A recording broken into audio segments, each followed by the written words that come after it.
Salut à tous, alors aujourd'hui toute petite vidéo pour voir comment on vidange la boîte de vitesse du K1. Si vous n'avez pas de K1, c'est pas grave, hein, la boîte de vitesse se vidange de la même façon sur tous les K100 RS1, les K1100, probablement les K1200, sur les K100, K75, ça doit être légèrement différent du fait que la boîte et le couple conique sont différents, mais on ne doit pas être très éloigné quand même de la méthode. Donc là, vous voyez, vous avez le bloc moteur. Derrière, ici se trouve la boîte. Alors j'ai pas beaucoup de recul parce qu'il n'y a pas beaucoup de place dans le garage aujourd'hui. Ici, sur le dessus de la boîte, vous avez le bouchon de remplissage que je vous conseille de commencer à ouvrir avant de vidanger. Si la boîte se retrouve vide et que vous n'arrivez pas à ouvrir le bouchon de remplissage, vous êtes un petit peu dans le caca. Donc le bouchon de remplissage se trouve ici et en dessous, là vous avez le bouchon de vidange. Alors attention, ici il n'y a pas beaucoup de place pour passer une clé, à cause notamment ici du graisseur de béquille. Donc là c'est 6 pans de 19, ici à laine de 8. Donc on va dévisser en dessous, ça va couler, et puis on va remplir après. Alors évidemment, petite chose, hein, comme j'ai dit, je vais commencer par dévisser le bouchon. Donc la vidéo maintenant sera un petit peu de travers, tout simplement parce que le caméscope est posé sur la selle du K1100 et que l'arrière est légèrement de travers, mais j'ai pas de place pour poser un pied. Donc première chose à faire, clé à laine de 8, je vais desserrer. Alors évidemment j'avais déjà débloqué avant, hein, pour pas que ça prenne une plombe. Je retire le bouchon de remplissage. Oups.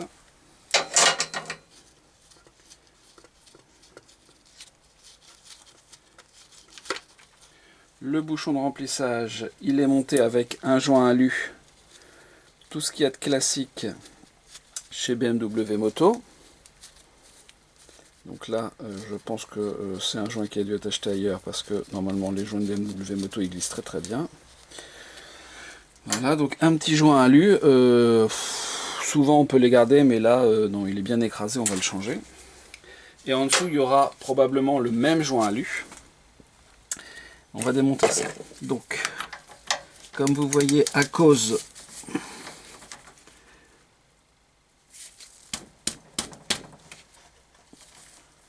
ouh là là, c'est pas une bonne idée.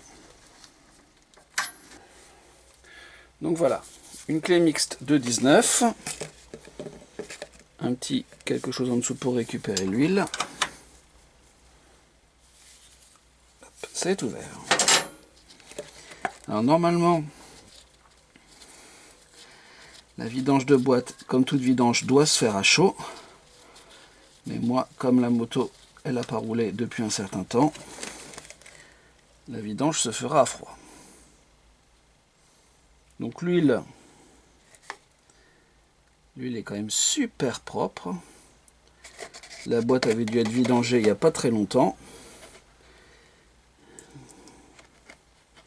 Alors par contre ça coule, c'est une horreur.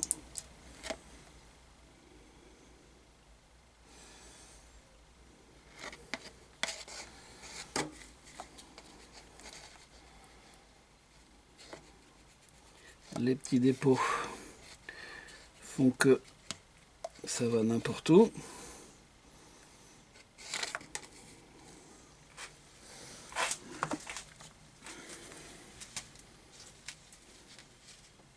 Donc même chose, il y a un petit joint alu et lui aussi il est complètement défoncé, donc on va en prendre un autre.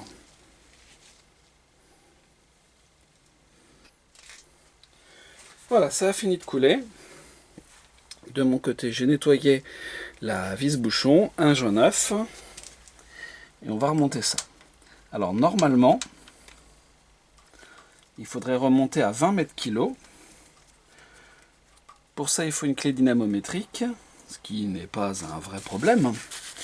Le souci, c'est plutôt exactement comme pour le dévissage, c'est que je vais avoir du mal à faire passer ici la boule qui va bien. Donc je vais resserrer aussi fort que je peux avec ma clé normale.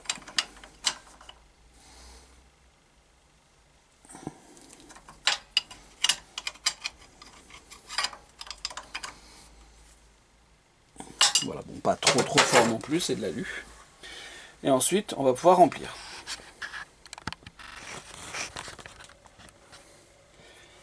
Alors, pour remplir, vu la position du bouchon de la boîte qui se trouve tout en haut, on ne va pas exceptionnellement remplir la boîte à ras-bord comme on le ferait avec certaines autres qui auraient le bouchon sur le côté.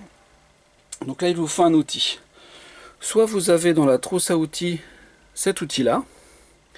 Là, ici, vous avez une petite marque pour le maximum. De temps en temps, vous mettez dedans et vous vérifiez qu'on a atteint le maximum. Sinon, vous avez cette deuxième version de l'outil, donc c'est la clé pour régler l'amortisseur, et vous voyez que là, il y a aussi un trait qui indique le niveau maximum. Et là aussi, on met la clé dans la boîte pour vérifier le niveau. Alors évidemment, je me suis posé la question, est-ce que les deux marquent le même niveau? La réponse, bien sûr, est oui. Donc reste une chose, qu'est-ce qu'on met comme huile? Donc moi, je mets ça. La Castrol 75 W140. C'est ce que je mettais dans le R1100 qui avait une boîte un peu fragile. A priori, les K ont la boîte nettement moins fragile. Néanmoins, bon, je chouchoute un peu le K1, donc je lui mets de cette huile Castrol. Et hop, et on remplit.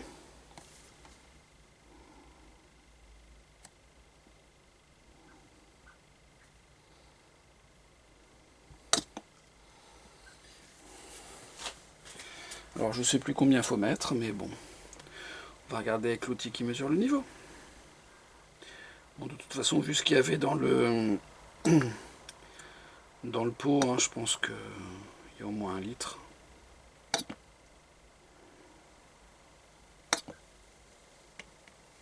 Hop, par acquis de conscience, on va mesurer. Donc moi je préfère celui-là parce qu'il est plus petit et que c'est plus simple. Oh là là, on est loin.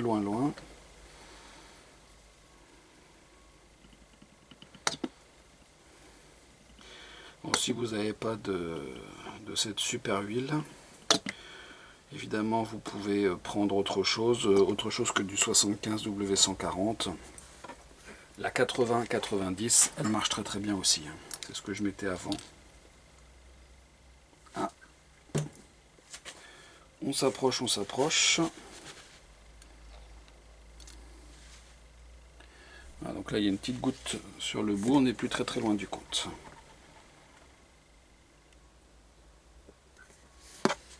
On va faire ça prudemment. Encore une petite goutte et on sera bon.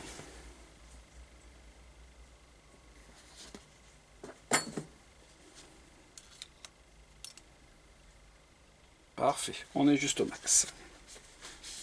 Maintenant il n'y a plus qu'à remettre le bouchon de remplissage. Donc lui aussi je vais lui mettre un joint.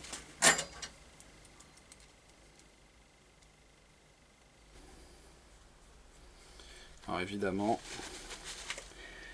l'étanchéité est moins importante en haut, vu que ça risque pas de fuir par le haut, mais tout de même.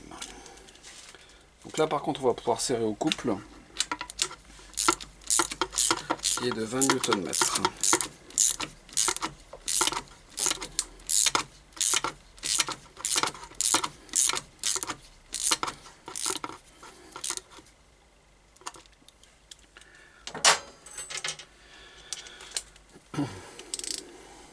Alors évidemment, il y en a toujours qui trouvent que ça n'est pas utile de serrer au couple, qui font ça à l'hurlure, comme dans les garages par exemple.